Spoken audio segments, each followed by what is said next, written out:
Bienvenue en Roumanie, au pays de Dracula et de son château mythique érigé sur un rocher des Carpates. Dans le terreau de ce vampire sanguinaire, même l'hiver semble un décor de film. C'est Noël et tout y est. La neige, les chevaux, les chariots et ces paysans qui semblent sortis de notre temps. Pourtant, nous sommes aux confins orientaux de l'Union européenne, mais ce n'est pas un jour ordinaire. Les Roumains se préparent pour les fêtes de fin d'année. Pour leurs cochons, c'est la fin tout court. L'anesthésie de l'animal que Bruxelles a demandé à ce pays membre de l'Union européenne de respecter n'est pas encore entrée dans les habitudes des paysans. En Roumanie, l'homme qui n'a pas de cochon à Noël n'est pas un homme. Toute l'année, nous soignons notre cochon. C'est lui notre meilleure tradition de Noël. Le cochon reste dans la famille, mais il va bientôt se retrouver dans l'assiette. À Noël, une étrange agitation s'installe dans les villages.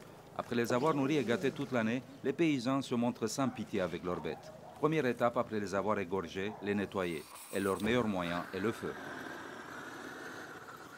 Dehors, il fait moins 20 degrés, mais les températures peuvent encore descendre. Et pour tenir, il faut manger gras. Tant pis pour le cochon. C'est la base de nos repas en hiver. Ici, il neige beaucoup et c'est très dur. On ne peut pas trouver ailleurs la nourriture dont on a besoin.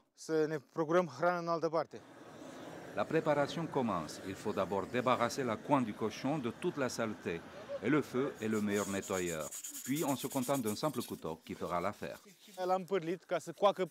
Je l'ai brûlé pour bien préparer la couenne. On va le laver, puis on va lui mettre du sel pour le rendre plus moelleux.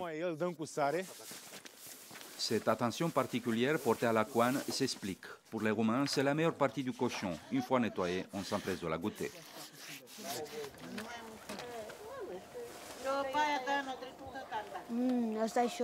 Enfin la couenne, qu'est-ce que c'est bon! Les paysans s'apprêtent à découper le cochon. Derrière ces masques qu'ils ont fabriqués eux-mêmes, ils exécutent des danses rituelles qui remontent à la nuit des temps. La neige commence de nouveau à tomber sur le château de Dracula, en Transylvanie, ou le pays au-delà des forêts, comme l'avait surnommé l'armée romaine, venue conquérir ce terroir il y a 2000 ans. Mais malgré le riche gibier des Carpates, les Roumains préfèrent chasser le cochon. Au château de Dracula, Noël est particulièrement sanglant.